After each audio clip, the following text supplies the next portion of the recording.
শুভ সকাল বন্ধুরা, তোমরা সবাই কেমন আছো? আশা করছি তোমরা সবাই খুব খুব ভালো আছো আর প্রত্যেকে খুব সুস্থ রয়েছো।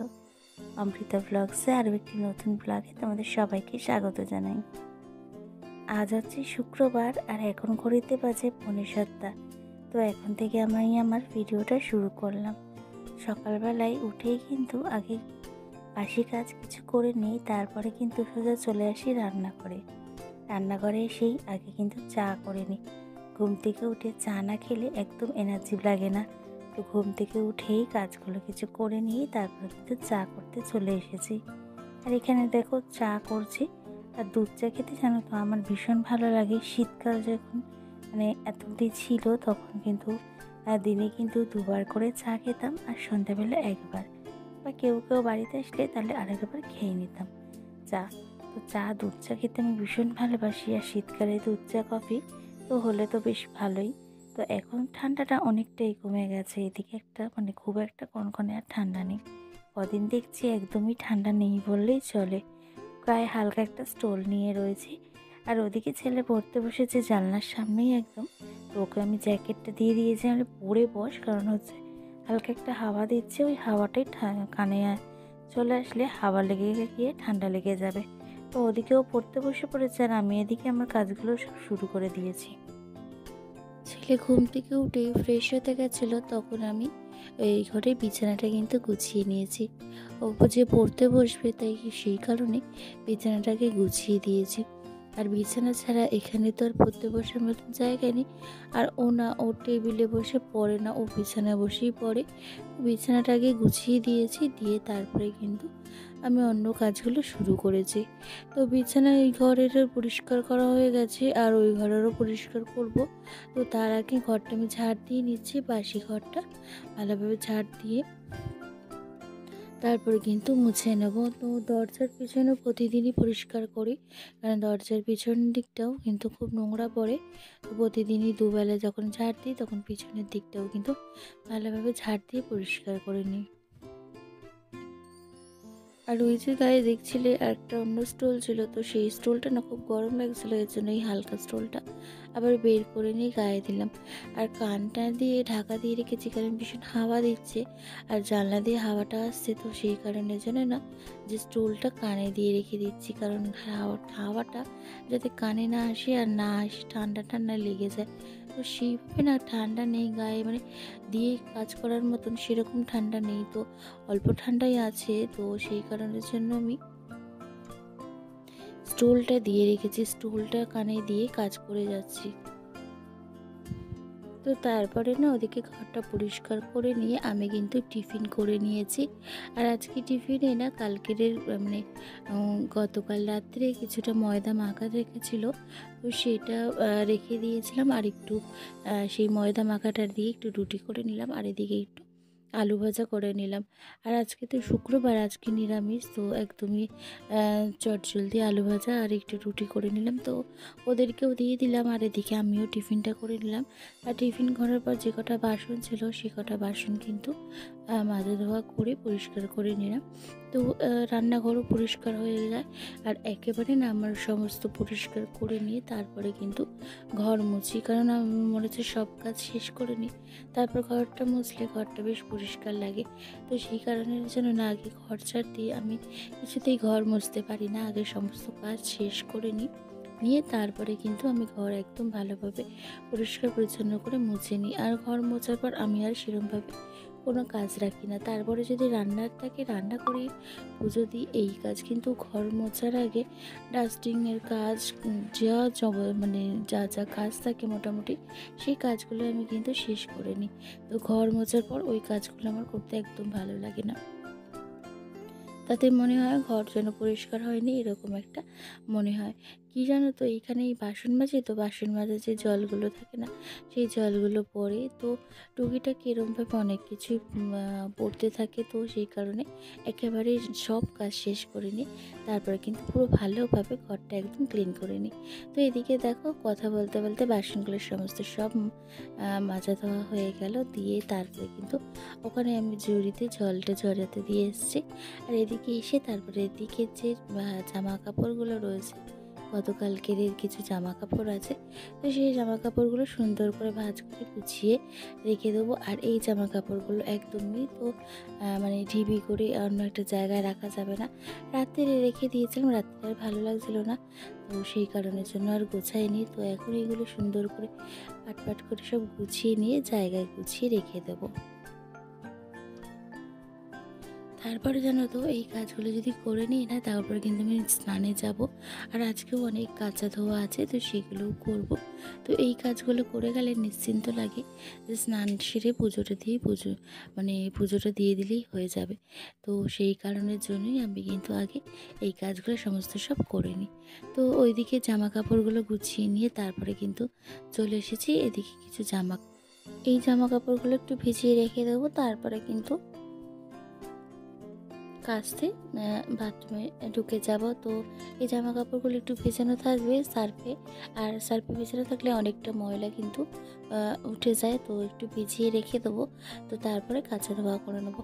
আর জানো তো প্রত্যেক দিনের জামা কাপড় আমি কিন্তু প্রতিদিন কেচে নিই, মানে কাচাটাও কিন্তু আমার প্রতিদিনেরই থাকে। যে প্রতিদিন যেরকম ঘর বাড়ি পরিষ্কার করা সমস্ত সব কিছু করি, সেরকম কিন্তু আমি কাচা ধোয়াটাও কিন্তু প্রতিদিন করি। কিনে জানো তো আমার একসঙ্গে অনেক জামা কাপড় কাচতে কষ্টও হয়, আর আমার কিন্তু ভালো লাগে না। একসঙ্গে অনেক জামা কাপড় হয়ে গেলে তখন মনে হয় আরও বেশি অস্থির লাগে যে একসঙ্গে অনেক জামা কাপড় পড়ে গেছে, সেগুলো সব কাচতে দিতে হবে। তো প্রতিদিনের জামা কাপড় যদি প্রতিদিন মোটামুটি করে কেচে নিতে পারি, তাহলে কিন্তু অনেকটা হালকা থাকে, তো পরিষ্কারও থাকে, আর জামা কাপড় কাচারও অত টেনশন থাকে না। তো এই কারণে না আমি প্রত্যেক দিনের কিছু কিছু যেরকম কাঁচা থাকে তো বের করে নিই, সেগুলো নিয়েই মানে প্রতিদিন কাচা ধোয়া করে নিই। প্রতিদিনই তো নিত্যদিনের যে জামা কাপড় আমরা ডেলি বেসিস ইউজ করি, তো সেগুলো তো থাকেই। তারপরেই তাছাড়াও যে অন্য যে জামা কাপড়গুলো কিছু পরে মনে হয় আজকে এগুলো কাচতে হবে, নোংরা হয়েছে, তো সেগুলো তার সঙ্গেই কেচে নিই।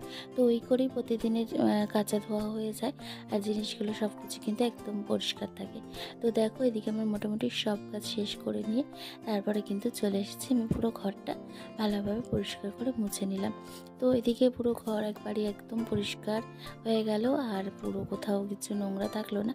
এইবারে কিন্তু নিশ্চিন্ত মনে আমি কাচা ধোয়া করব, আর স্নান করে তারপরে কিন্তু পুজোটা দিয়ে নেব।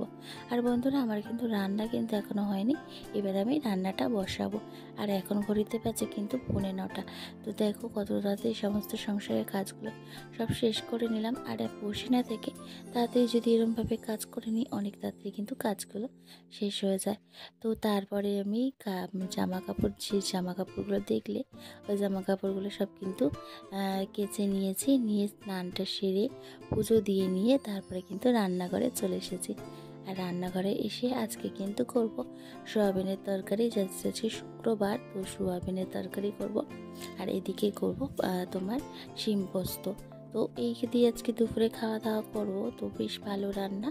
আর নিরামিষ দিনে ডাল তো প্রায় সময়ই নিরামিষ দিনে করি। তো আমার একটা খুব একটা ডাল খেতে আমি ভালোবাসি না, তো আরও বিশেষ করে আজকে আমি ডাল খেতেও ইচ্ছা করছিল না। তো আমি ভাবলাম আজকে সোয়াবিন আর শিম পোস্ত করে নিই। তো এদিকে না মশলা বেটে নিয়েছিলাম মিক্সিতে, আদা টমেটো পেস্ট আর কাঁচা লঙ্কা, তো তিনটে একসাথে দিয়ে ভালোভাবে একটা পেস্ট করে নিয়েছিলাম। আর এই পেস্টটা দিয়ে রান্না করলে মানে তরকারি খুব স্বাদ হয়। আর নিরামিষ দিনে আদা ছাড়া আর বা কী দেওয়া যাবে, তো আদা কাঁচা লঙ্কা টমেটো বাটা দিয়ে ভালোভাবে একটা পেস্ট বানিয়ে নিয়ে তাই দিয়ে ভালো করে সুন্দর করে কষিয়ে রান্না কিন্তু সয়াবিন আলু করে নিলাম।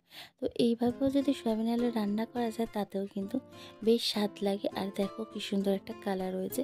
আর খুব একটা কিন্তু লঙ্কার গুঁড়ো দিইনি, কারণ হচ্ছে কাঁচা লঙ্কা বাটা যেহেতু রয়েছে, তো সেই কারণের জন্য খুব একটা কিন্তু লঙ্কার গুঁড়ো দিইনি। তো দেখো এই মশলাটা দিয়ে বেশ ভালো করে সয়াবিন আলুগুলো ভাজা মানে যে ভেজে রেখে দিয়েছিলাম সেগুলো দিয়ে ভালো করে কষিয়ে নাড়াচাড়া করে নিয়ে তারপরে কিন্তু জল দিয়ে দিলাম। তো এই সয়াবিন আলুর তরকারি দিয়ে কিন্তু নিরামিষ দিনে ভালো একটা খাবার। তো এটা হয়ে গেছে রান্না, এবার আমি করব শিম পোস্ত। তো ওদিকে আমাকে দেখলে যে ভাতটাও বসিয়ে দিয়েছিলাম, তো ভাতটাও হয়ে গেছে। আর আজকে তো স্নান পুজো সবই হয়ে গেছে, আর হাজব্যান্ডও এক্ষুনি চলে আসবে, তো জন্য ভাতটাও কিন্তু আগে করে নিলাম। এবারে কিন্তু আমার যে আর তরকারিটা আছে সেটা করেই রান্নাঘর পরিষ্কার এসব করতে করতে হাজব্যান্ড কিন্তু চলে আসবে। তো ও তো একেবারে স্নান করে সকালে বেরায়, তো সেই কারণের জন্য অসুবিধা হয় না। এসে নিজে একটু ফ্রেশ হয়ে নিয়ে তারপরে কিন্তু খাওয়া দাওয়া করতে বসে পড়বো। তো এদিকে দেখো আমি কিন্তু সিমগুলো যে রান্না করব, তো সেই সিমগুলো সব কিন্তু ভেজে রেখে দিয়েছি একটা একটা করে। আর এগুলো কিন্তু লম্বা লম্বা বড় বড় সিম, এগুলো কিন্তু আর আমি ছোট করে কাটি। তো অন্যদিন কেটে করি, আজকে ভাবলাম এরকম বড় করে লম্বা লম্বাভাবেই করে নিই, তো বেশ ভালোও লাগে খেতে। তো এদিকে আমি সিমটা ভাজা বসিয়ে মোটামুটি রান্নাগুলো কমপ্লিট করে নিচ্ছি। আর রান্না করতে করতে না যে টুকটাক বাসনগুলো পড়ে সেগুলো কিন্তু আমি অল্প অল্প করে মাজা দেওয়াও করে নিয়েছি। তো এই তরকারিটা এখন আমি টেবিলে রেখে দিচ্ছি। আর এদিকে কিন্তু আমার সিম পোস্ত, সর্ষে পোস্ত যে রান্নাটা, সেটারও কিন্তু গ্রেভিটা হয়ে গেছে রেডি। এবার আমি সিমগুলো যে ভেজে রেখে দিয়েছি সেই সিমগুলো কিন্তু এই মিশ্রণটায় দিয়ে দেবো। তো হয়ে দিয়ে তারপর কিন্তু ঢাকা দিয়ে রেখে দেবো। আর একটু যেই জলটা মানে শুকিয়ে আসবে, তো তখন আমি নামিয়ে নেবো। তো দেখো অল্প কটাই সিম, বেশি একটা দিইনি, কারণ ছেলে অতটা ভালোবাসে না, আমি আর হাজব্যান্ড খাবো। আর এই শিম সর্ষে কিন্তু রাত্রে খাবো না, রাত্রে খেলেই গ্যাসের খুব সমস্যা হয়। তো রাত্রিবেলা খাবো না, দিনের বেলায় এই শিম সর্ষেটাই যতটা আছে খাওয়া দাওয়া করে নেবো। তো এইভাবে মোটামুটি রান্না করে রান্নাঘর পরিষ্কারও করে নেব। আর ওদিকে দেখতে পাচ্ছ যে আমি যে বাসনগুলো ইউজ করেছিলাম রান্না করতে করতে, সেই বাসনগুলো কিন্তু আমি মেজেও নিয়েছি। আর কি জানো তো, এইভাবে যদি বাসনগুলো মেজে নিই না অল্প অল্প করে, তাহলে কিন্তু অল্প বাসন থাকতে থাকতে অনেক পরিষ্কার হয়ে যায়, তাহলে কিন্তু একসঙ্গে অনেক বাসন সিনে পড়ে না। আর তাতে কিন্তু আমাদের রান্নাঘরও পরিষ্কার থাকে। একসঙ্গে বেশি বাসন পড়লে, যা রান্নাঘর নোংরা করলে সেখানে কিন্তু ভালোও লাগে না। তো এদিকে আমার শিম সর্ষে হয়ে গেছে। আর দেখলে যে গ্রেভিটা কিন্তু একদমই শুকিয়ে এসেছিলো, তারপরে কিন্তু নামিয়ে নিলাম। তো মোটামুটি রান্না কমপ্লিট। আর এবার একটু পাঁপড় ভেজে নেব। তো এই করলেই আজকে দুপুরে খাওয়া দাওয়া কিন্তু দুপুরের মেনু কিন্তু রেডি হয়ে যাবে। তো সুন্দর করে সব রান্না করে নিয়ে এবারে পাঁপড়টা ভেজে তারপরে কিন্তু পুরো রান্নার জায়গাটা গুছিয়ে নেবো।